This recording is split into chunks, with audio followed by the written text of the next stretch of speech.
Hey guys, Julius here, and today this is my commentary for my leveling route for my Dark Knight.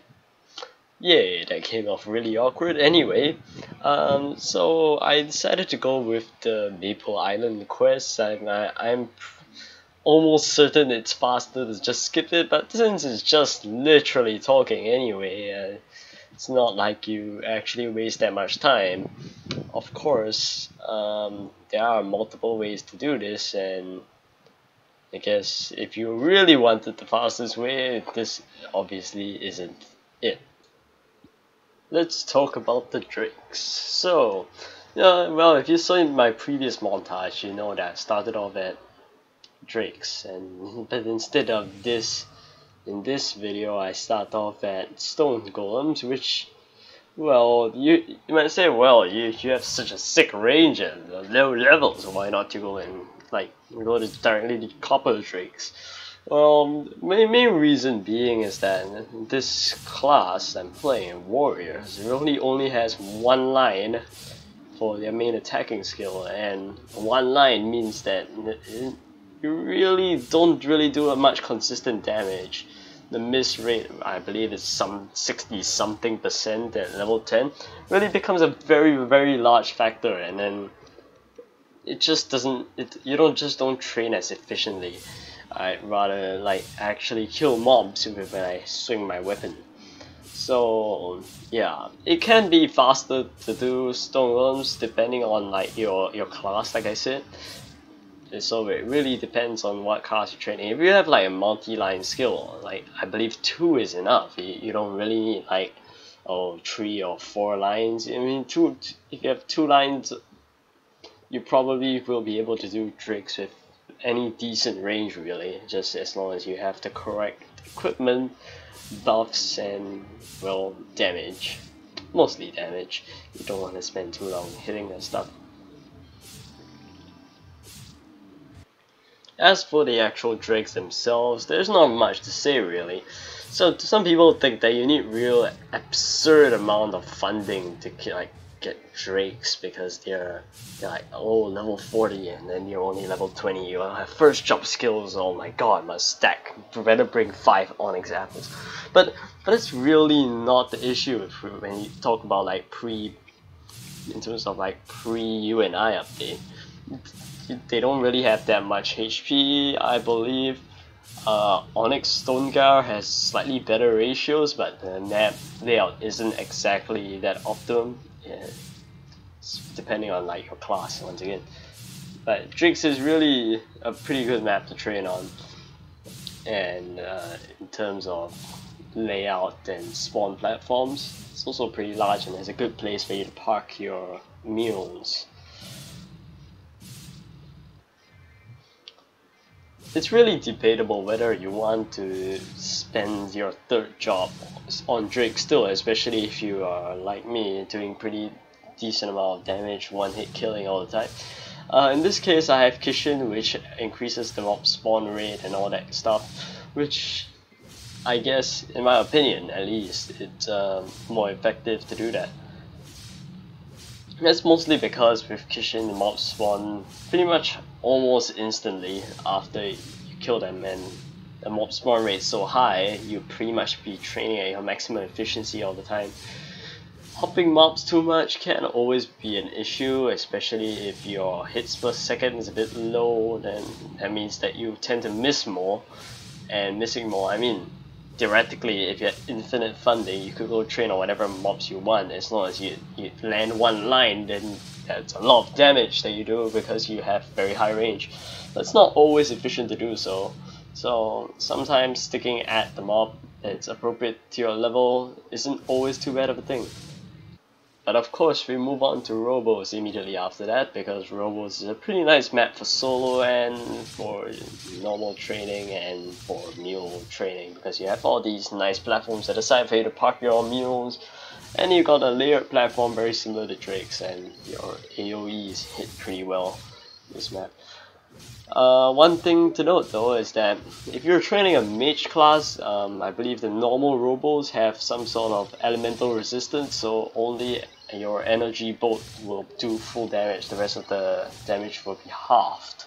That can be sort of an issue, so in terms of pre-UNI, which I'm pretty sure not, most servers don't run that anymore, with the exception of MapleStory, although at the point when I'm recording this video, they are going to release the new UNI patch in a couple of hours, so yeah, but if you want to train your mage, you probably want to pick somewhere like Sand Bunnies, which has pretty bad spawn in the most relative sense ever, but I trained my Fire Poison there the other day without Kishin, and it's still a tolerable rate.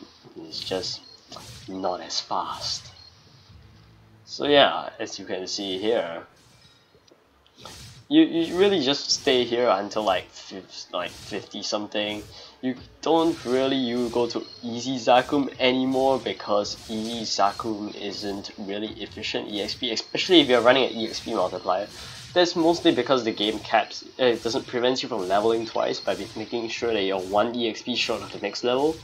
So if you have any EXP multiplier at all, you just basically lose out on efficiency. Plus, I'm pretty sure in some future patch, it might be the UNI update, they doubled the HP of Easy Zakum, making the funding requirements even higher. But that's a different story. So here I'm training at the sand rats and scorpions. This I feel is a pretty good map when you have Kishin on, because the map itself is pretty big. There are a lot of spawn points, so you get pretty good mob density all around. You can come here earlier. I'm pretty sure you can come here from as low as 50. You just need to have high enough range to do so. I came here at about 57, as you can see on the video. That 57 is the level where you don't have any EXP penalties from the sand rats anymore. Not that the EXP penalty really matters, because it's only like, I believe, a 5% reduction per level to a minimum of like, I don't know, 60% or something like that. Don't quote me on that. It's just really good EXP, and as you can see, leveling a lot faster than I would at Robos. If you don't really have the crazy amount of damage or whatnot, you can stay at Robos to 60, there's no problem in that. Although really, you don't really need that much damage to go to Scorpions already. That's about it. Now there's one map I really didn't mention or show during the previous video. I cut this out due to time issues. But I went to the map with the Dark Sand Dwarves, and this map is basically higher leveled enemies. They're 84 and they have much better EXP ratios. Didn't actually turn out the way I expected it to be. Scorpions still might be better if your class is higher mobility, mostly due to the fact that it doesn't seem to scale as well with Kishin compared to the map with sand rats and scorpions. I just thought I'd point that out, and I guess more information, good to know always. And now we come to MP3, or Mysterious Path Tree, not the patented music format that people like to download from the internet. Anyway, this map pretty much where you're going to spend most of your time if you're training from 60 to 100. There are not much other alternatives to this. In GMS, I'm pretty sure back when it wasn't UNI patch, I trained at Roids and then Captains on the last 10 levels. But yeah, you can't really compare much map to MP3. It's insane. Like, if you pay attention here, in 1 HS duration, I gained 2 levels, and this is without any EXP multipliers whatsoever. So you can gain like 6 or something levels if you have like a 3x card, or your 2x of Enjoyable Winter stacked with pendants, whatever, blah blah blah blah blah. Yeah, it's just a very good map. It's very dense, mob spawn is high, everything. Unfortunately, you don't have this option in GMS because they made it like a level 130, 140 area or something like that, because who knows what goes through their minds when they change these sort of things. But this is pretty much the only place where you might want to get more funding so that you can come here earlier. Now the term funding has been used way too loosely most of the times by people like me, but basically what it means is that you just want to have more damage range or above average equipment so that you can train here. Be sure to check out like an equipment video that I'm gonna upload soon about with all the equipment I used for this character.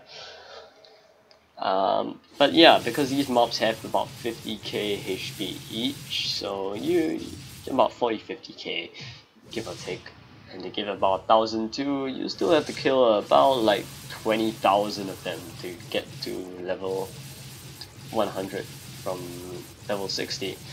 But yeah, as you can see, at the very late levels, there isn't really too much of an issue in terms of like having damage to kill them. It's mostly on the lower levels where you want to come here earlier. Coming here at 50 is probably not that advisable because of miss rate, but at 60 is definitely viable as long as you have the good damage to do so. Well, that pretty much wraps up most of the things that I want to say in this commentary. I hope that this has helped you in leveling your character. If not, at least it brought you some insights into the things to think about when you're training your character. And yeah, I hope you guys enjoyed this, and I'll see you next time I make another commentary video. Be sure to check out the other related videos, and yeah, enjoy it, and I'll see you guys next time.